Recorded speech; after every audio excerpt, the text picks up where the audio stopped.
নমস্কার। ঠাকুরমা স্বামীজির সকল ভক্তকে জানাই সুস্বাগতম। আজ আমরা পড়ব শ্রী শ্রী রামকৃষ্ণ কথামৃত। তব কথামৃতম তপ্ত জীবনম কবিভিরীরিতম কলমশাপহম শ্রবণমঙ্গলম শ্রীমদাততম ভুবি গৃণন্তি ভূরিদা জনাঃ। আলোচ্য বিষয় গৃহস্থ ও তমগুণ। শ্রী রামকৃষ্ণ বলছেন, লোকের সঙ্গে বাস করতে গেলেই দুষ্ট লোকের হাত থেকে আপনাকে রক্ষা করবার জন্য একটু তমগুণ দেখানো দরকার। কিন্তু সে অনিষ্ট করবে বলে উল্টে তার অনিষ্ট করা উচিত নয়। এক মাঠে এক রাখাল গরু চড়াতো। সেই মাঠে একটা ভয়ানক বিষাক্ত সাপ ছিল। সকলেই সেই সাপের ভয়ে অত্যন্ত সাবধানে থাকত। একদিন একটি ব্রহ্মচারী সেই মাঠের পথ দিয়ে আসছিল। রাখালেরা দৌড়ে এসে বললে, ঠাকুরমশাই, ওদিক দিয়ে যাবেন না, ওদিকে একটা ভয়ানক বিষাক্ত সাপ আছে। ব্রহ্মচারী বললে, বাবা তা হোক, আমার তাতে ভয় নাই, আমি মন্ত্র জানি। এই কথা বলে ব্রহ্মচারী সেই দিকে চলে গেল। রাখালেরা ভয়ে কেউ সঙ্গে গেল না। এদিকে সাপটা ফনা তুলে দৌড়ে আসছে, কিন্তু কাছে আসতে না আসতেই ব্রহ্মচারী সেই মন্ত্রটি পড়লে অমনি সাপটা কেঁচোর মতো পায়ের কাছে পড়ে রইল। ব্রহ্মচারী বললেন, ওরে, তুই কেন পরের হিংসা করে বেড়াস? আয়, তোকে মন্ত্র দিব। এই মন্ত্র জপলে তোর ভগবানে ভক্তি হবে, ভগবান লাভ হবে, আর হিংসা প্রবৃত্তি থাকবে না। এই বলে সে সাপকে মন্ত্র দিল। সাপটা মন্ত্র পেয়ে গুরুকে প্রণাম করলে আর জিজ্ঞাসা করলে, ঠাকুর, কি করে সাধনা করব বলুন।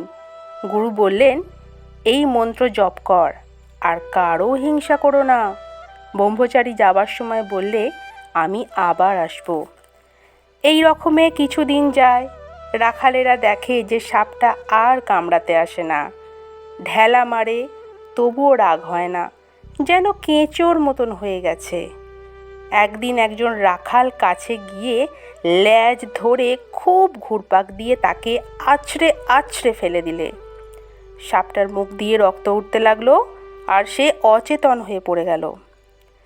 নড়ে না, চড়ে না। রাখালেরা মনে করলে যে সাপটা মারা গেছে। এই মনে করে তারা সব চলে গেল। অনেক রাত্রে সাপের চেতনা হলো। সে আস্তে আস্তে অতি কষ্টে তার গর্তের ভেতরে চলে গেল। শরীর চূর্ণ, নড়বার শক্তিও নাই। অনেক দিন পরে যখন অস্থিচর্ম সার, তখন বাহিরে আহারের চেষ্টায় রাত্রে একবার চড়তে আসতো। ভয়ে দিনের বেলা আসতো না। মন্ত্র লওয়া অবধি সে আর হিংসা করে না। মাটি, পাতা, গাছ থেকে যা পড়ে এমন ফল খেয়ে প্রাণ ধারণ করত। প্রায় 1 বছর পরে ব্রহ্মচারী সেই পথে আবার এলো। এসেই সাপের সন্ধান করলো। রাখালেরা বললে, সেই সাপ মারা গেছে। ব্রহ্মচারীর কিন্তু ও কথা বিশ্বাস হলো না। সে জানে যে মন্ত্র ও নিয়েছে তা সাধন না হলে দেহত্যাগ হবে না। খুঁজে খুঁজে সেই দিকে তার দেয়া নাম ধরে ডাকতে লাগলো। সে গুরুদেবের আওয়াজ শুনে গর্ত থেকে বেরিয়ে এলো ও খুব ভক্তিভাবে প্রণাম করলে।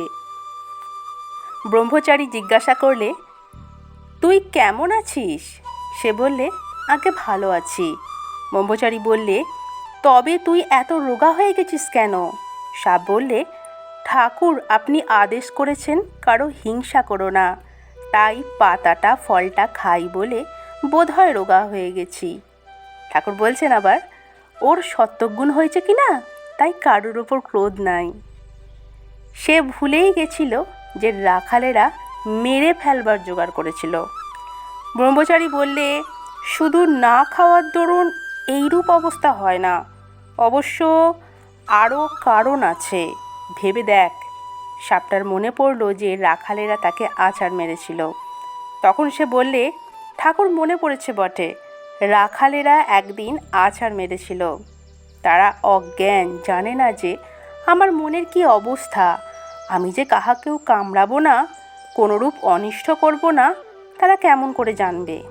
ব্রহ্মচারী বললে, ছি, তুই এত বোকা, আপনাকে রক্ষা করতে জানিস না?